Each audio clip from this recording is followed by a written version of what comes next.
For the next while, we're going to talk about video games. Yay. First question for you, Acc, is have you invested in any of the quote-unquote new systems? No, I have not.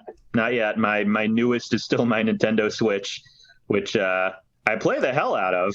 I was pretty much an exclusively PC gamer pretty much since the days of like the Nintendo 64.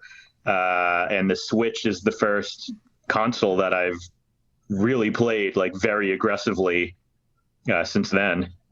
But I have not gotten either of the new PlayStation or Xbox. Okay.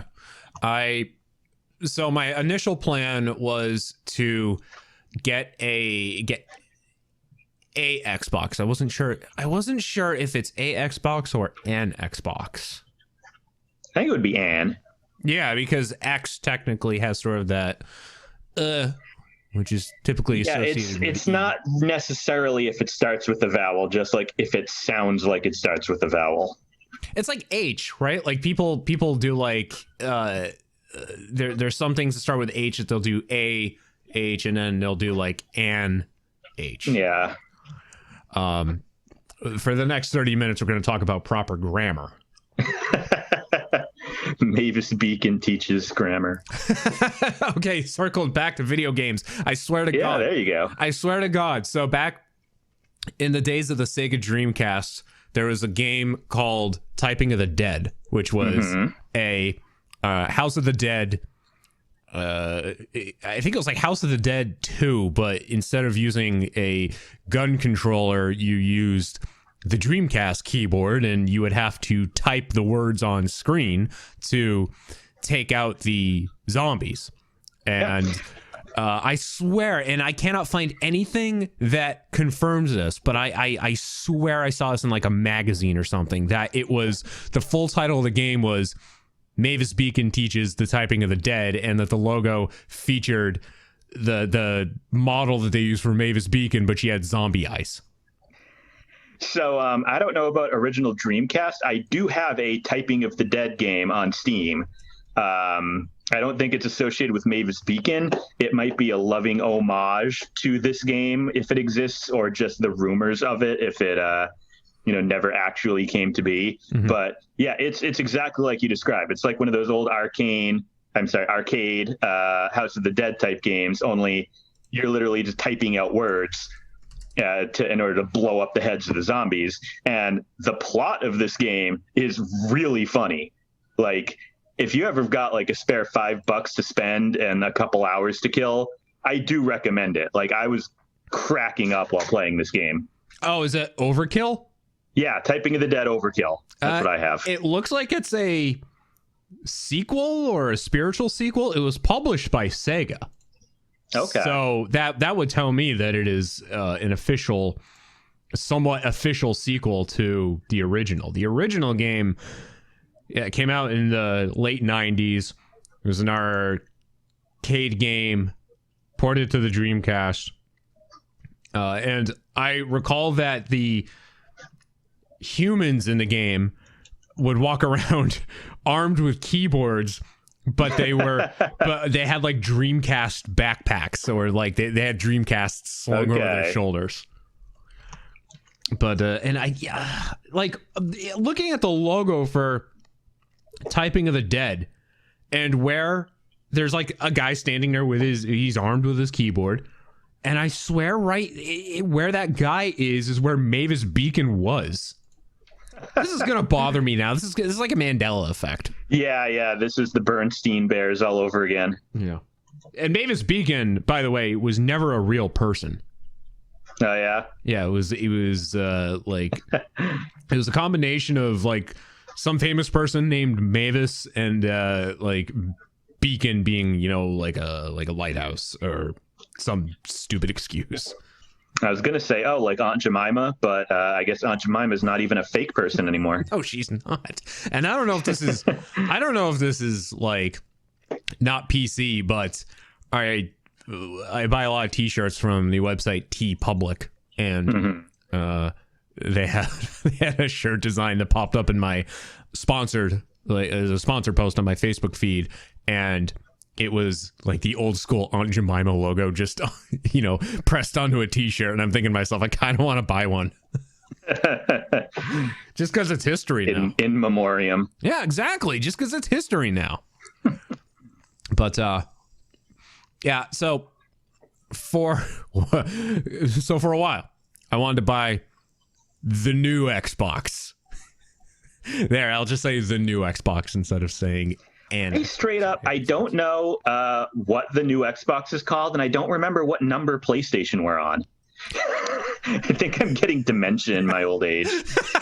Are we on 5? Is this the PlayStation 5? We are on the PlayStation 5 because Sony has just decided that it's going to be PlayStation and then a numeral. They renamed the DualShock controller. That's now the DualSense, and it's just DualSense. It doesn't have a number associated with it. I wouldn't be surprised if in the future it becomes like DualSense 2 or what oh god, would that just be goddamn confusing? The PlayStation 6 bundled with the DualSense 2? Yeah. Oh my god. And then Sony would be like, no, but we're gonna do whatever that mathematical term is to even out the numbers, so it's actually going to be the PlayStation 1/4. Yeah.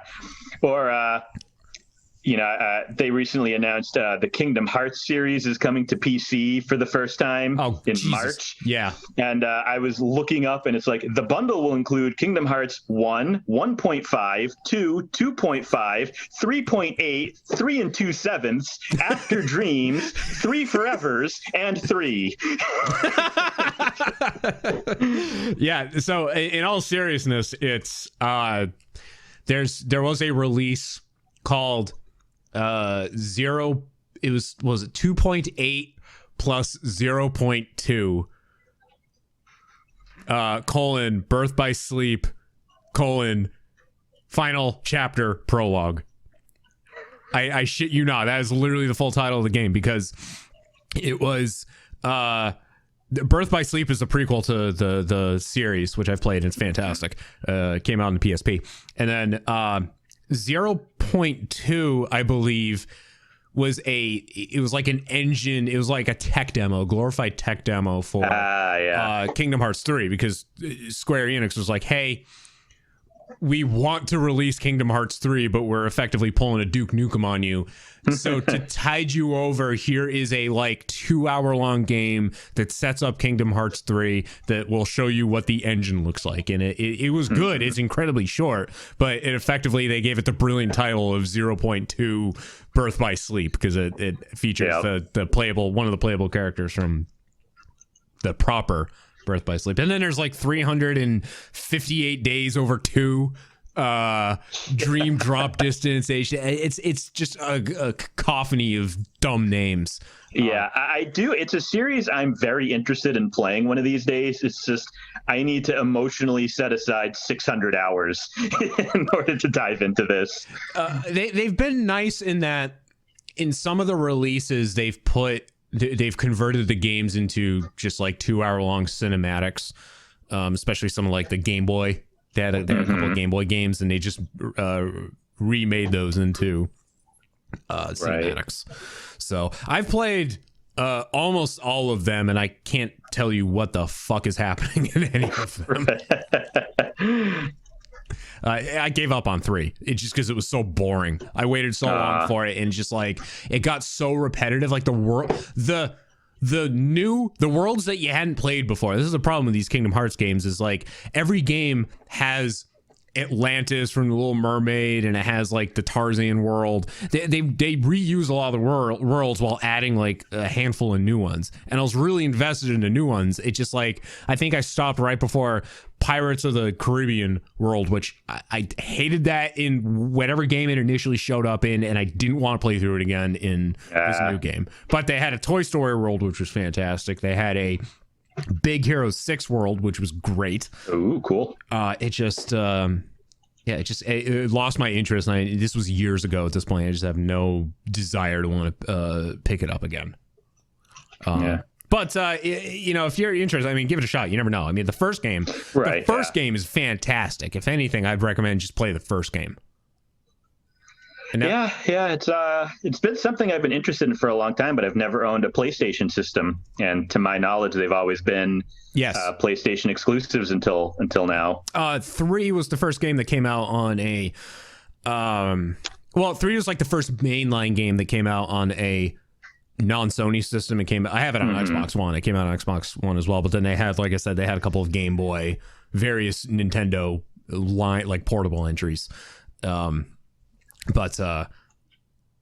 largely played either on PS2 or PS3. Hey, you get the advantage though. The initial PS2 release, you couldn't skip through cutscenes. So if you and it was like one of those. Oh my god, I hate it when games do this, where the game saves right before the cutscene, and then the initial release wouldn't let you skip the cutscene, and then you would play the battle and die. And then you'd have to watch the whole cutscene over again. At least all the times they've re-released the game, they at least put the skip option in, which is nice. Right, yeah. That is mandatory at this point. And I think the PS2 version, too, after the end credits roll, the game, like, it doesn't loop back to the main menu. So, like, the end credits finish, and then there's just, like, thank you for playing screen, and it just sits there. You have to, like, you can never play the game again. Yeah, you have to restart the system. I mean, it's better than Doom... I think it was Doom on the Sega 32X, where once the end credits finished, a legitimate DOS command prompt would come up because someone fucked up and forgot to put in the loop that sends you back to the title screen. Man. So it literally just shows like a C-DOS with like a blinking cursor, and someone's like, what a nice Easter egg. And they're like, yeah, Easter egg. We didn't even get a Jeff Goldblum telling us we did a good job video. That's the best fuck you of any video game, and that game sucks. The Lost World on PlayStation. Boys, that's both worth getting every collectible in the game for and not worth spending all of the time to get. Jeff Goldblum telling you to go screw. So to answer your question, we're on Xbox Series X, which doesn't help because the previous console was the Xbox One X. Okay. But there is a all digital, slightly less powerful version called the Xbox Series S. And that one, I believe the biggest difference besides not having a disc drive is it can only do 1440p instead of 4K. But it's the cheaper. It's like half the price. Yeah. Okay. So there's that for Xbox, and then PlayStation 5, which looks like a router. Yeah, I remember all the memes when they announced it. So I wanted the Xbox because of it's backwards compatible with everything, and you probably guessed it. These things are almost impossible to find. I was turned on to an app called Hotstock, which, if you're looking for something that's in demand, like the new video cards, for example, for you PC master racers, this app will tell you when they go in stock. Never getting any alerts about any systems. And then last week, I get one for the PlayStation 5 at 3 o'clock in the morning on Amazon. So I was awake, and I decided, what the hell? Let's see what happens. So I go on Amazon, and I press add to cart, and tells me there's an error, which I expected. Well, then I decided I'll try it again. And then decided I'll try it again. And just kept pressing. And after like the 20th press, and I was like spam clicking my screen on my phone. Next thing I know, I have one in my cart. But I didn't believe it. I didn't believe because people then say they go to check out and then an error happens. So I go to check out. Right. Well, next thing you know, I have a PlayStation 5. Okay. So, I mean, this is after I spent upwards of $1,000 building a new computer, which I've used to play Undertale. Worth it. So then I have the PlayStation 5, and that's pretty awesome. It is actually pretty cool playing games, and the only optimized game I have for it is the Spider-Man Miles Morales. And that, I mean, I don't know anything about superhero lore, but I was watching some of the videos of that game. It does look really impressive. It's great. I mean, it's ruined me because now, like, if I go play any other video game, it's going to be in 30 frames a second. It's going to just suck by comparison. Did you see Into the Spider-Verse? I have not. And I've heard it's very good. It's got a very interesting animation style, or I think it's easiest to describe it is if we're talking about frames per second, everything looks like it's like everyone's movements. It's like, I'd say like 15 to 20 frames per second. Okay. Like, intentionally. Yeah. Well, in the game Miles Morales, you can unlock a Into the Spider-Verse suit.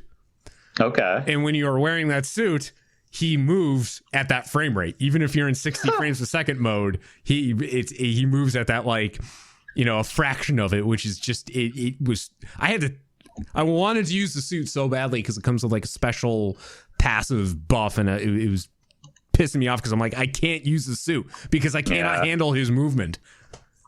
That is pretty interesting, though. Yeah. Now is the PlayStation 5 backwards compatible with PlayStation 4? Yep, just the 4. And there's like, Sony's confirmed like a handful of games that don't work, and it's like it's all just garbage games. So yeah, because we got I guess it's the Xbox One X. Yeah, I've used it to play Red Dead Redemption 2 and Life is Strange Game of the Year Edition. I don't recall if I've played anything else on it. I mean, Red Dead 2, absolutely fantastic game. You know, glad I played it. But like, we really just didn't get much use out of it. And I think there were a lot more PlayStation exclusives from the last generation that did make me go, ooh, that looks fun. Oh, I can't play it. So I might get if I'm going to get a next gen system, it'll probably be the PS5, and then I will just spend time playing PS4 games that you know, Persona 5, Detroit Become Human, Until Dawn. These are all PlayStation exclusives that I had thought at the time looked really interesting, but couldn't play.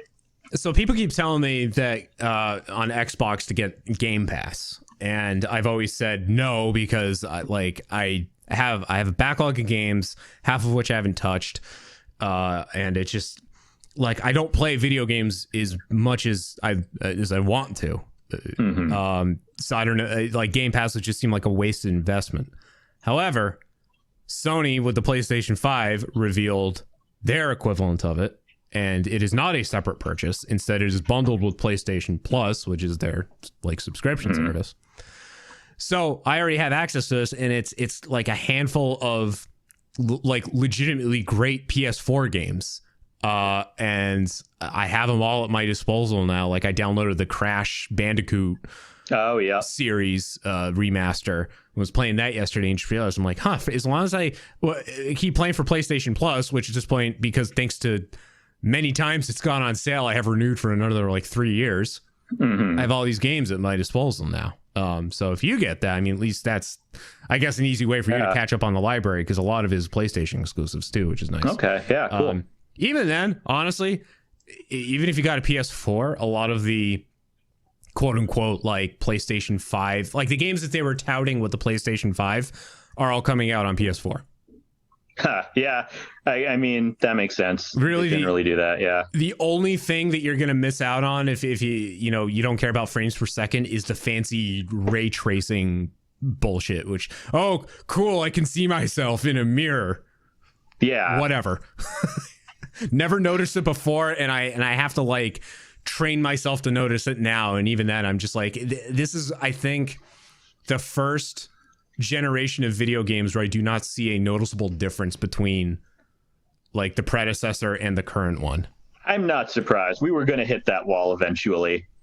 I remember it was from a previous generation, but it was like a clip from E3 of some like incredibly excited Sony rep saying, our system is so powerful, it's so reactive that if your character is in the water, fish will actually swim out of the way to get away from you all on their own. And then it goes from that to a clip of Super Mario 64 with Mario swimming through a lake and the little like 64-bit fish know to get out of the way. It's just like, yeah, that some of these things that they tout is just like world-shattering improvement is not all that new or interesting. Yeah, I really don't notice the difference. Well, I guess the other benefit is all the new systems have solid state drives in them, so like the loading times are like almost non-existent. That's nice, but it's not like it's not like when I got my PS4, and I think like the first like PS4 game I played on it was Outlast, which I think I played it for about 20 minutes before I noped out of it because I'm a pussy. That was like the first game where I was like going from like PS3 to PS4 and realizing, holy crap, the difference between the two. And I'm not seeing it with the new generation. I will say the DualSense controller is pretty sweet in that the what are they called, like adaptive haptic triggers. Basically, if they described it, if you're like with the new Horizon games coming out, if you like have a bow and arrow, like the triggers will actually, there's like friction and force to them. And oh, that's really cool. I like that a lot. The PS5 comes bundled with basically a tech demo called Astro's Playroom, and they have like a gotcha machine in it, like one of those Japanese vending machines. Yeah. And you have to, you're using a robot arm to smash the capsules that come out of it. Yeah. And I thought my controller was broken because like I go to like press the right trigger, and it like stuck. And I'm thinking like, what the fuck? My controller's broken. And then I realized, wait a minute, I actually have to squeeze this thing to break the capsule. Yeah, that's really cool. That was really jarring, and like, I had that like quick moment of this is the greatest thing ever, and I haven't been able to recreate that moment. It's now I'm just used to it. What's the best video game you've ever played? The start menu.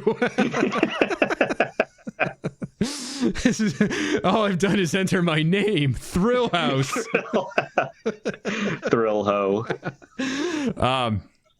The Nintendo Switch, has anything disappointed you with Nintendo ever?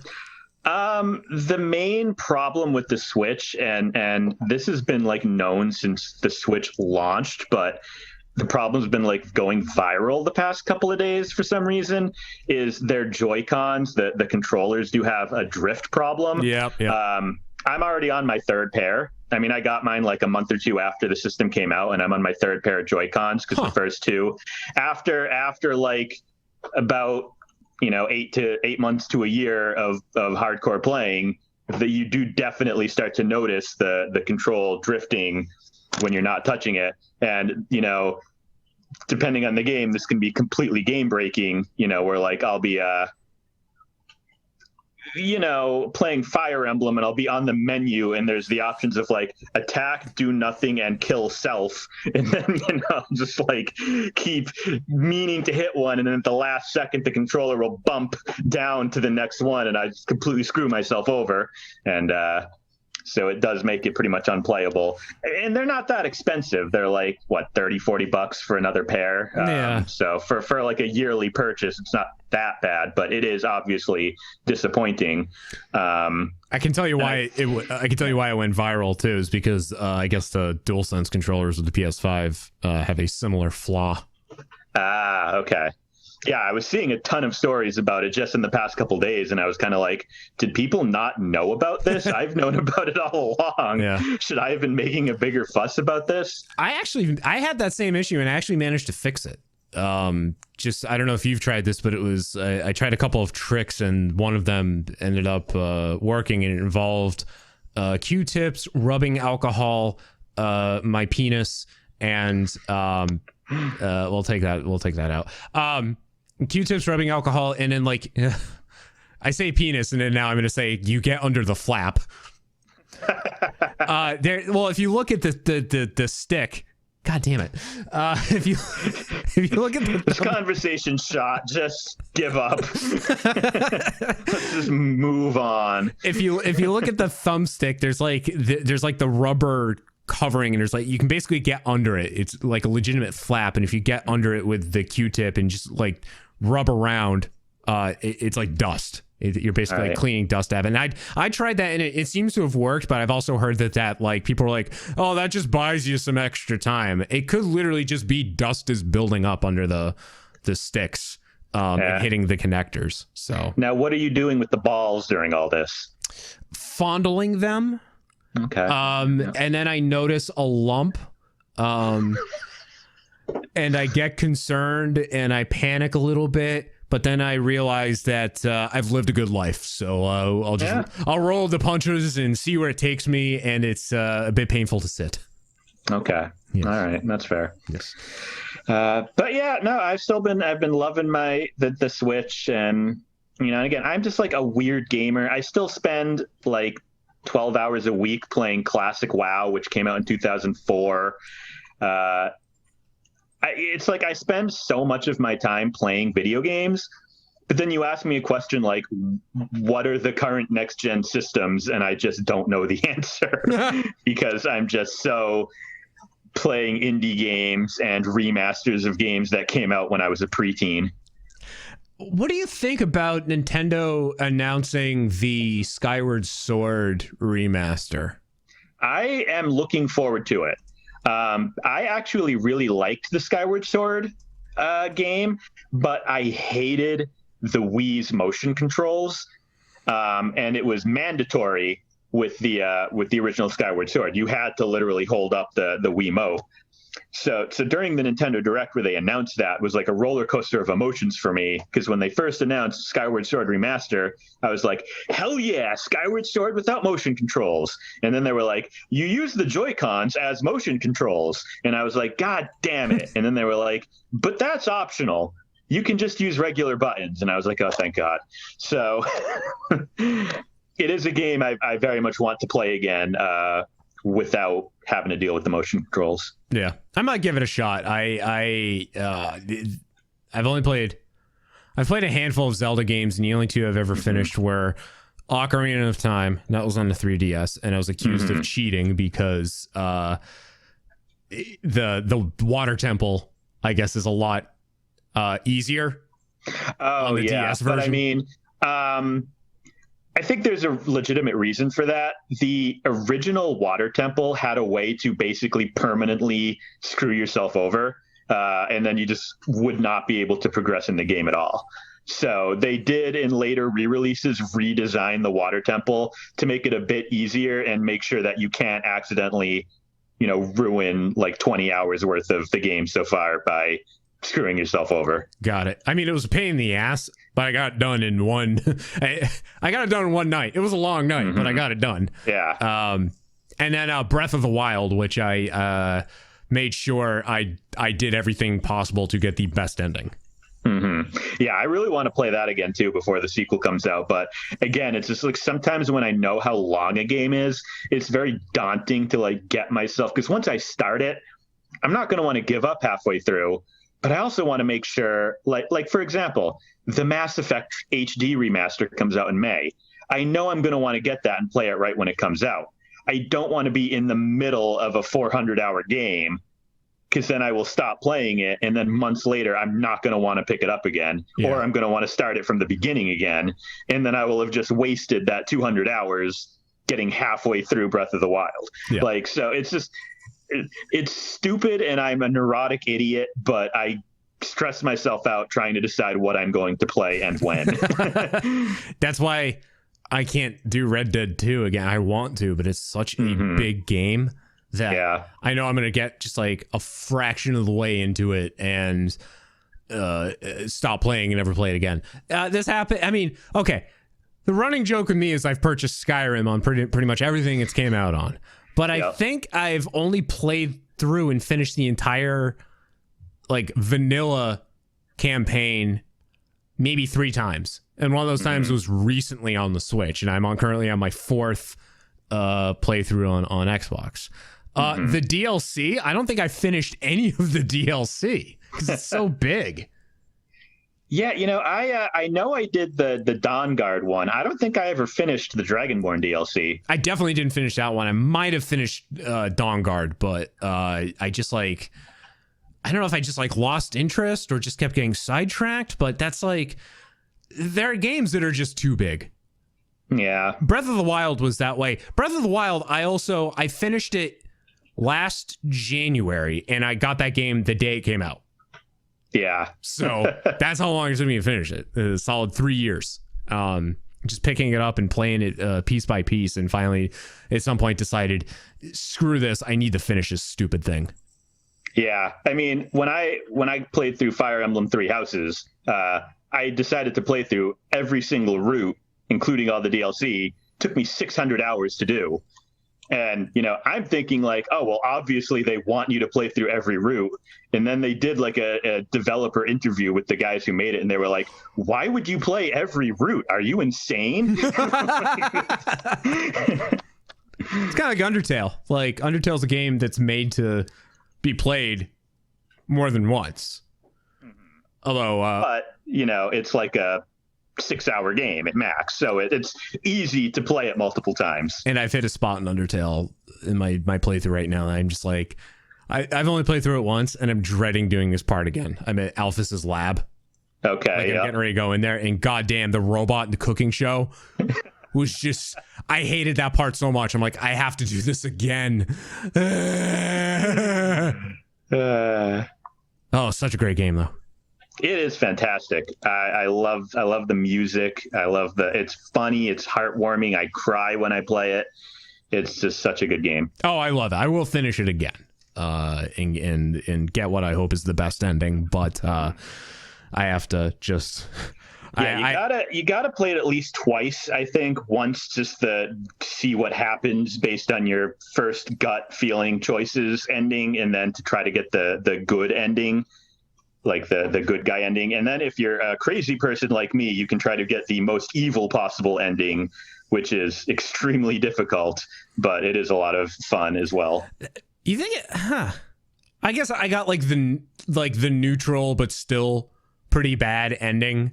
And I actually thought it was I think it's more difficult playing through as a pacifist, trying not to kill anything, because you're not like, oh, it is, yeah, you're intentionally not trying to damage anything. But I mean, once you get on the track of the genocide route, the bad ending, the boss fights change to like entirely new mechanics, and they're like way harder than anything in any of the other routes. Oh, so it's kind of like when the Jello monster evolves, and suddenly he gets more difficult. One of the enemies is like, he's like a plate of Jello. Like the same kind of Jello that Dwight's stapler gets molded into on The Office.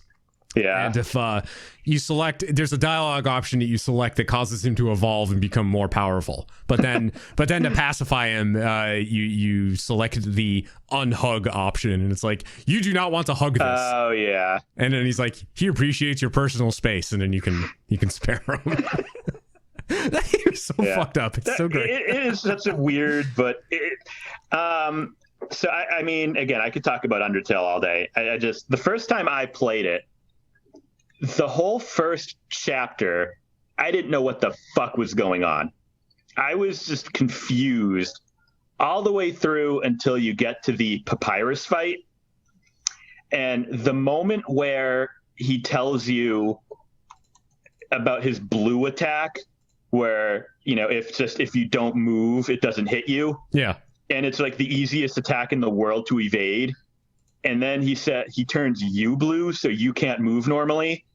And then he says, that's my attack. And then suddenly the bass drops and the song gets like 10 times more intense. And that was the exact moment where I went from, I don't know what's going on, to this is one of the best games I've ever played in my life. There are so many things too about that game on first playthrough that I didn't realize I was doing wrong. Like I like the yellow text that comes up. Yeah. Didn't catch on to that, meaning, you can pacify or flee. Yeah. The blue, that what you just said, it took me until about halfway through the game to realize, oh, don't move. Yeah. And I just realized too, like, you don't have to, every like trash mob that comes up, you don't have to fight them. Yeah, half of them you can just run away right away. Yeah, and I'm like fighting every single one of them, and then realize, got a lot of gold, but I keep having to restart because I keep dying because I suck. Very good. All right. Well, we didn't do any of the stuff that I planned, but that's just fine. TLDR, live service games. Boo. That's my opinion. Well, it's because Anthem, the game Anthem. Oh yeah, I love BioWare. I love Dragon Age. I love Mass Effect. I love the old Neverwinter Nights, and I've considered myself a huge, massive BioWare fanboy. When they announced Anthem, I just went, I'm not going to play this. And I never did. Yeah. And I just have never had any interest in it. It does not look interesting to me at all. My initial reaction to it was, oh boy, Destiny. I have that game. I'm going to play that instead.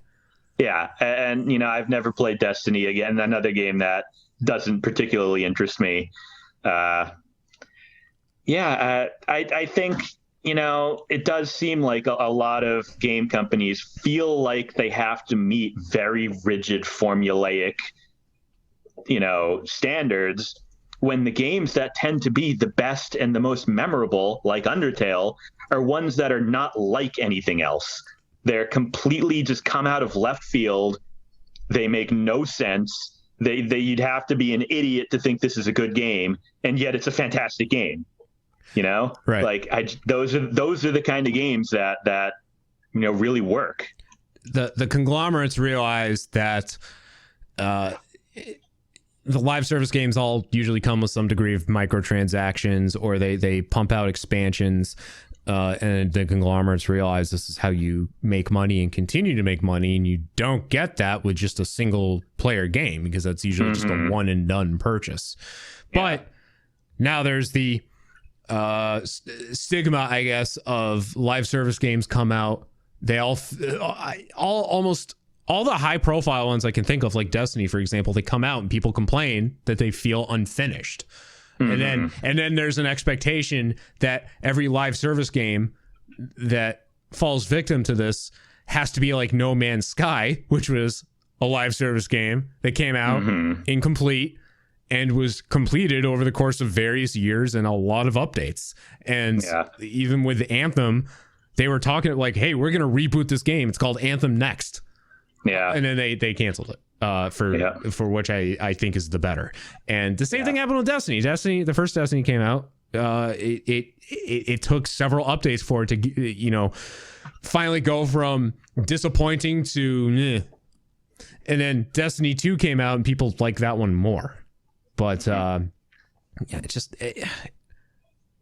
it's dumb. It's a dumb model. But it's unfortunately the model that is here to stay. Yeah. And it does, it stinks, but it also, how do I want to phrase this?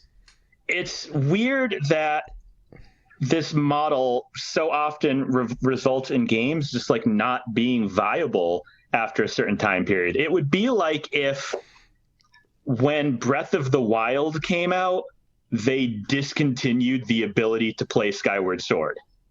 Like as if, nope, Zelda has been updated. This is new Zelda. We are no longer going to provide service updates or maintain the servers for the old Zeldas. And it's like, that's just a weird way to have video games. I think once you buy a video game, you should be able to play that video game as is for the rest of time, instead of having to worry about the servers being maintained and there being like community service managers. And, it's just like a weird situation that we've kind of gotten into. Yep. The old Halo games are, I think this year, they're the ones on the Xbox 360, all the matchmaking components are shutting down. Yeah. Even though, you could argue that you got the Master Chief Collection on PC, Xbox One, where those games are with matchmaking that finally works and you can just play there. But no, there are people that want to play on the Xbox 360. There are a lot of people still playing on the Xbox 360. Yeah, I'm not surprised. Almost 20 years after that system came out, which is kind of fucking scary to think about. Yeah. I remember exactly where I was in high school when I read about the Xbox 360, when I read about its announcement and saw what it looked like for the first time. I remember that day vividly. I remember taking one look at it, turning 360 degrees and walking away. I think that might have been the same day I got busted and then suspended because I knew how to bypass the filters, the IT filters to get on MySpace, because back in 2005, 2006, utilizing social media at the time was worse than shooting up your school, according to our handbook.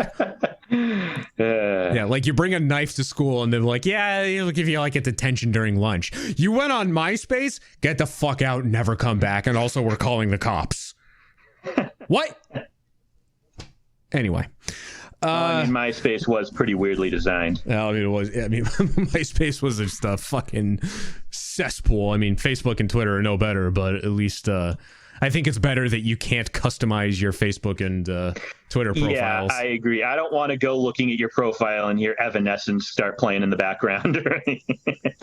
There are a lot of songs and bands that I discovered through MySpace, but I will forever, like, when I hear a lot of those songs, like, I'll listen to like the first 5 seconds of them and then I'll switch, because that's what I was accustomed to hearing on people's MySpace profiles. Yeah.